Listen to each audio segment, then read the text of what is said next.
Tracy Peters graduated in 1989. She's an attorney practicing in Michigan. She does something really cool. She helps students and families get equal education opportunities in public schools. She's very passionate about education. She helps them to understand their state and federal rights. And let's hear about education policy.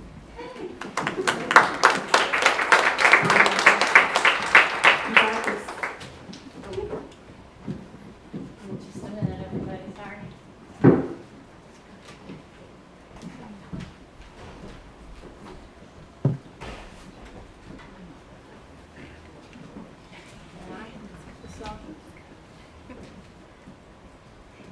Okay, my last PowerPoint at kindergarten.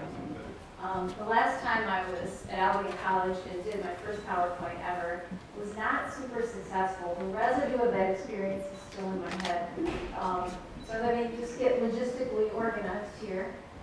Okay, I want to first thank Albion College for this opportunity to identify and articulate your pivotal role in my professional development.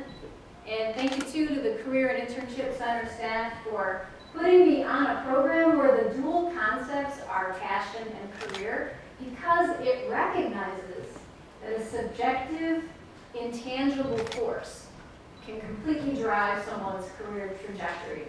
And this afternoon, I'm going to share with you kind of the backwards way. I have the passion. I had to decide, how am I going to have careers with this passion? I'm engaged in two very outcome-focused careers, one being a lawyer, one being a teacher. And while my comments today broadly are meant to apply to anyone contemplating any type of growth, I really hope current students leave here with a set of delineated procedural steps for problem solving your way when you have a big passion and you're trying to figure out your career. Whatever your takeaway is there any doubt that it's going to be different than the person sitting next to you? Answer is no. That's an important part of understanding my passion. That's a truth in my passion. This is me. This is not a mistake, 89 and 90. You'll learn about more why different years in my story. And my passion is learning. Learning the noun, used in the noun sense, not as to learn. I don't particularly like to sit down and learn new things. I mean, sometimes I'm forced to do so, but it's not about me. It's not even about teaching. What I'm passionate about and what I knew before I had my first job in anything was that I liked witnessing it, facilitating it, creating opportunities for it, and supporting conditions that protect learning and maximize opportunities for others to learn. Do you want to know why I'm passionate about learning? Good. Thank you! And this is, I can't think of anything more passionate. When we learn, we can do anything. When learning happens, we can do anything. We can cure diseases. We can come together as societies and define norms and legal rules for self-governance. We can accept others' divergent viewpoints and build tolerance and respect. And we can accept ourselves. I'm going to talk about within this path, these little anchors. I'm not going to spend too much time on it. When your passion is so vague, like a concept like learning, it helps to have things that I call anchors. Anchors are basically the tangible steps that as a student or as a learner you want to have along the way that keep you grounded. A lot of times they come out as you're telling your story. So what do I do to facilitate learning? What do I do to follow my passion? What have I done? Right now, I'm a lawyer. Okay? You can see from my bio. I always hate to say I used to be a teacher because that part of me is never going to go away. I would say that the essence of me as a teacher. But through problem solving, through my passion, and it was problem solving, trust me, I had to figure out to go to a different level to fight those battles that I was fighting as a teacher.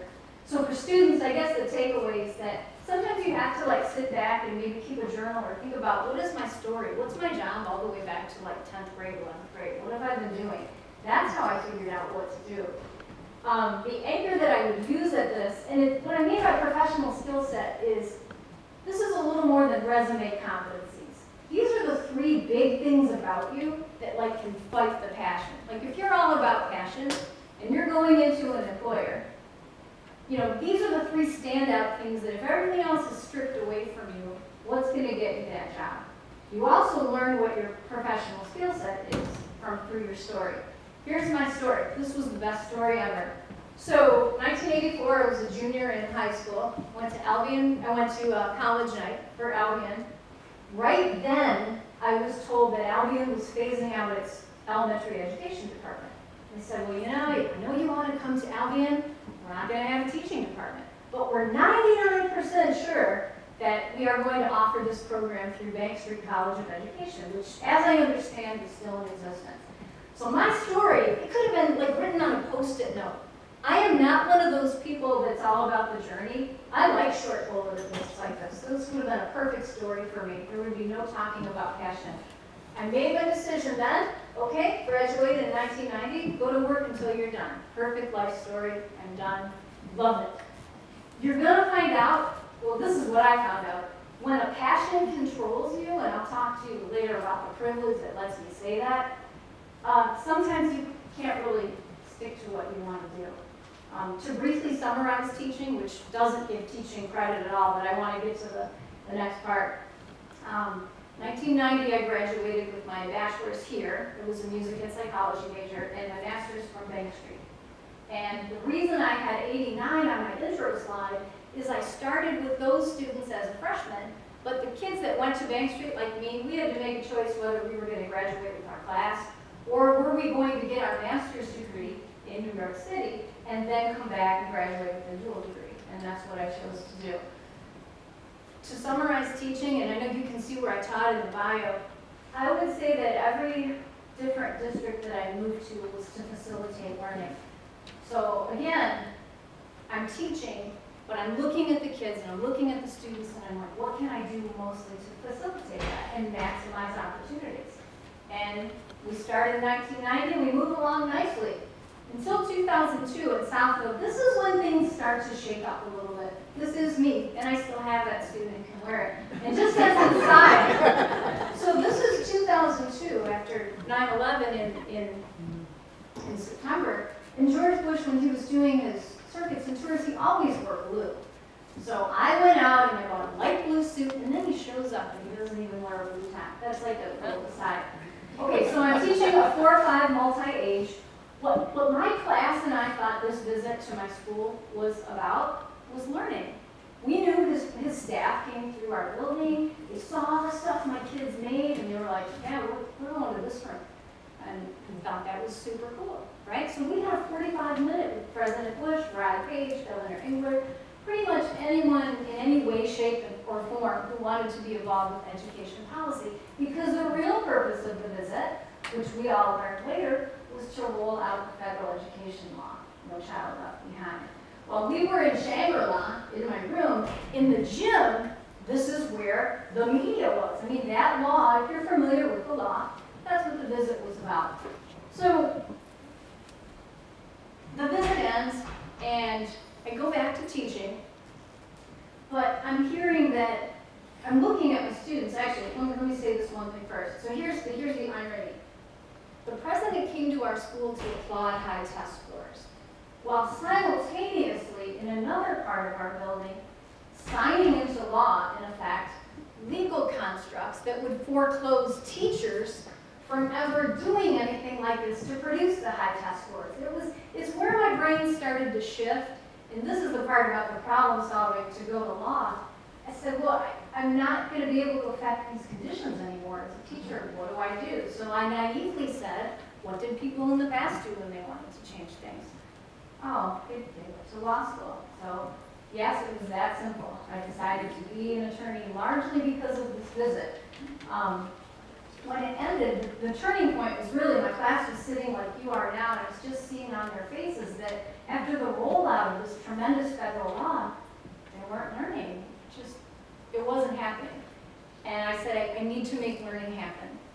Learning is my passion. So I went to law school, and I want to talk about three things that let me do that, and this is what I mean by anchoring me. Make sure if you're going to make a move like that based on passion, you have a way to support yourself. Let's just really tangibly talk about what finances are, and do you have a job, and can you do this? I don't know if I would teach 3 years and then make a move like that. I mean, these are decisions you all are going to have to make yourself. So some people look at what I did and say, well, why would you do that? Well, I had a job, number one. I could do it. My family and I worked together. My husband kept working so that I could quit and go to school full-time after teaching at night school. The privilege that allowed me to do that, and I'm not going to talk too much on this, but what I do for a living is all about me assessing the privilege that I have to have a job. The privilege that historically I have had to have a job before others who do not look like me, who may be disabled, who do not speak the same language as me. I'm very cognizant of my privilege, and whatever background you have, you're going to bring a privilege to your career. And the privilege of having the job based on decades of people having those jobs, laying the path before me, that let me go to law school. Last is Albion College as the anchor. Why that was such an anchor? If you look back historically at the presidents of Albion College, besides Albion's reputation, which is excellent, just up here, if you look back at the presidents of Albion, this institution chooses its leaderships from a diverse background. I mean, you've got medical professionals, you've got business professionals, you've got education policy professionals. That really shows that Albion is a thinking school. So when I was floundering around out there as a teacher and not really sure, what am I doing? Albion was an anchor for me. So what do I do to facilitate learning and my job as a lawyer? I basically do 2 things. As Jasmine mentioned, I provide direct legal advocacy.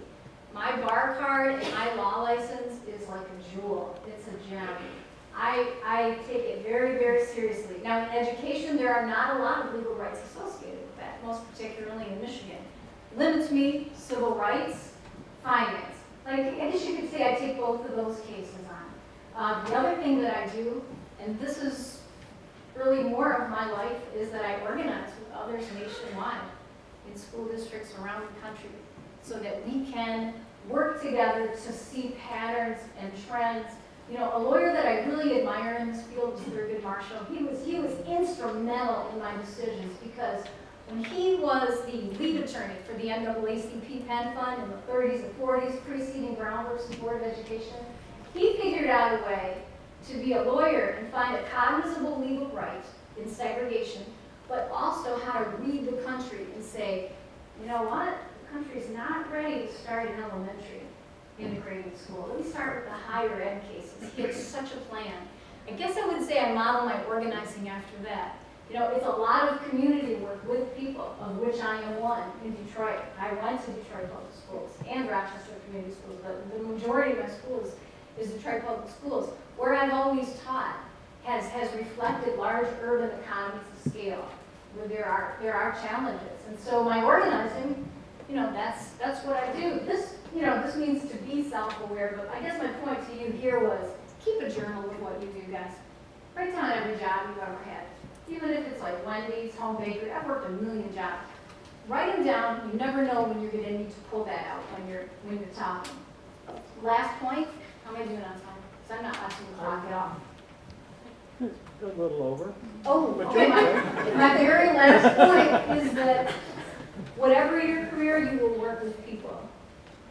Understand your own orientations, your biases, your privileges, because knowing how to work with them can make or break your ability to live your passion through your career. Lastly, thank you, and I look forward to hearing about your passions at the reception. Sorry I went over.